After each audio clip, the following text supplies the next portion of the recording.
我是历史研究所的研究员林胜志。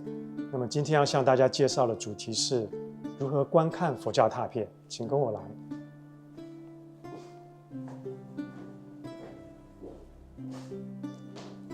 随着佛教之印度传入亚洲各个地区，制作佛像成为佛教信仰与实践的关键主题。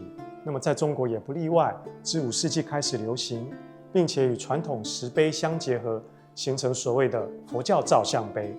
那么佛教造像碑，它记载着各阶层族群的佛教信仰，是我们认识当时历史、艺术文化等方面的珍贵材料。以下介绍出土自河南淇县的东魏武定元年543年李道赞等500余人造像记。现在大家所见到的是拓片，所谓的拓片是指拓印着碑刻文字图案的纸片。原碑藏在美国大都会博物馆。这件造像碑是用来纪念寺院落成所制作，由于雕刻精美、图文并茂，向来受到学界的关注。根据题记，这座寺院兴建于北魏永熙2年533年，至东魏武定元年8月才完成，前后历经10年，跨越北魏灭亡至东魏。这件造像碑相当巨大，高267，宽115公分，那么分成3层。最上层是释迦坐像，中间这层是维摩诘以文书对坐，然后这边是坐姿的供养人，然后第3层是题记的部分。拓片中蕴含丰富的讯息，值得细读。拓片中可见供养人的姓名、职称，也可见到佛教图像。所谓供养人，也就是出自赞助的信徒，居住于同一地区乡里的信徒共同组织的造像群体，我们称为义或义义。学者可根据这些资讯来研究特定地区的政治、社会群体的信仰活动。例如，在第1层中央有香炉，左右各有一位手持长柄香炉、呈跪姿的僧人，人物前方有题记，一般称为榜题。右侧榜题的内容为禅师会训供养佛石，左侧为义师会纲供养佛石。由此可知，这2位跪坐的人物分别代表禅师会训与义师会纲。所谓义师是一种由僧人所担任身份较高的头衔，其职责为指导造像与法会的进行。纵观整件拓片，这2位僧人位在第1层，位置最高，代表其崇高的宗教身份。第2层的图像主题是文殊菩萨向维摩诘问疾的场景。右边维摩诘做世俗人物形象，左手持竹苇，作为装饰华丽的帐内。左侧为文殊菩萨，左手持如意，在构图上2人相对，形成问答的场面。场景的中央为一株树，底部相连，分成2根树干，可视为连理木，具有祥瑞的意涵。在维摩与文殊对坐的下方呢，有2排供养人的形象，左右各10人，共有20人，那么相互对称。那么这些供养人形象呢，相当一致。那么右手持莲花，后面有持伞盖的侍者，那么表现出一种理想化的供养人的形象。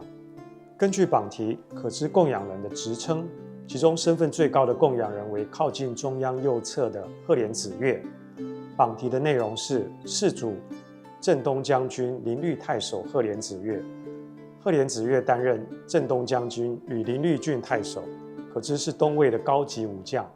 很难得的是，可以在北史中找到关于赫连子越的记载，可知出自匈奴，是大夏国赫连勃勃的后代。临淥郡位在东魏首都邺城的西南侧。这件造像碑制作于武定元年8月，同年9月，高欢在洛阳邙山大败西魏宇文泰，确立东西魏分立的格局。相较于残破的洛阳，临淥郡接近邺城，不但远离战场，也能吸收邺城文化的新风气。从艺术史的角度来看，这件造像碑是观察北魏洛阳时期的风格如何过渡至东魏的绝佳个案。赫连子越的头衔是寺主，可知这件造像碑是为了配合建造寺院所制作，也是这件造像碑的实质赞助人。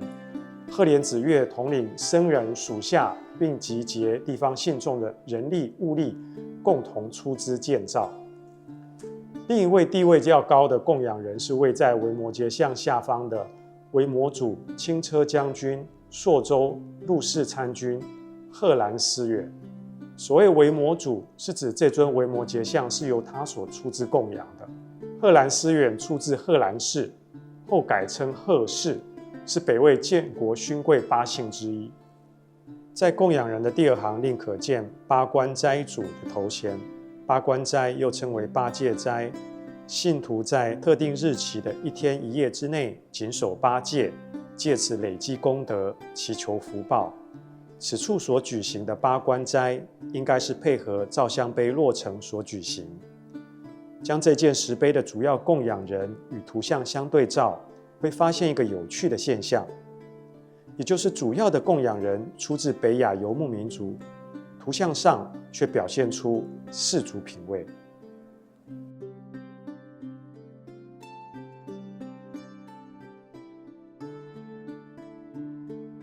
第3层为长篇题记，主要内容包含赞叹佛法、众人集资的经过、寺院的落成等。最后一行刻的是愿国祚永延，化龙遐劫，将尽静安，明宁道泽，法界有形，等成正觉。前半部祈求国泰民安，最后祈求众生均能成正觉。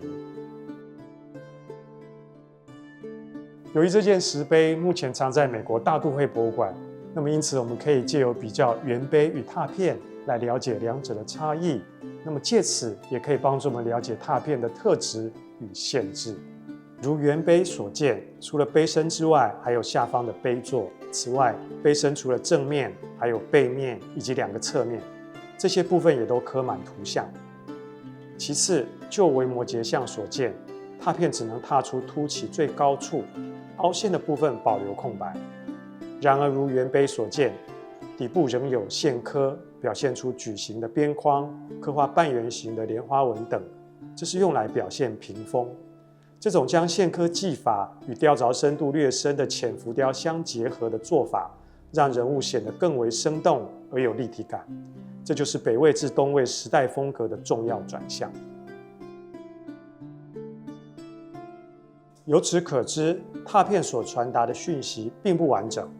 拓片是翻拓自石造物，原来附属于石窟、造像、造像碑等物质载体，因此目前在展场中所见的拓片，不论大小，都仅是一个更庞大的考古物质遗存的一个片段。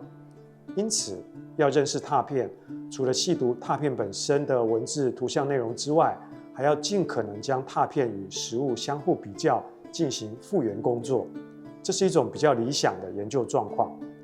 不过，另有一种状况是原物已经毁损或是下落不明，这时候拓片就代替原物，保留下珍贵的记录。最后可以比较的是展示空间的差异。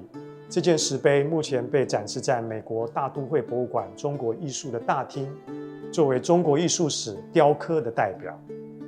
原来的佛教造像、造寺的石碑被转化为现代博物馆脉络中的艺术品，也就脱离了原来的地域宗教脉络。此外，在这个展厅中，所有的雕刻均为佛教造像、造像碑。这个现象给我们的启示是，西方所认识的中国雕刻是以佛像为代表。相对地，历史语言研究所文物陈列馆的展示方式是将这件拓片与同时期拓片一起陈列，作为平面性的材料来展示，可知比较重视其史料价值，这一点反映出研究机构展示空间的特点。佛教拓片是珍贵的材料，有其特点，但也有所限制。借由发掘拓片中的丰富的讯息，可以帮助我们了解历史、宗教、艺术文化等多元面向。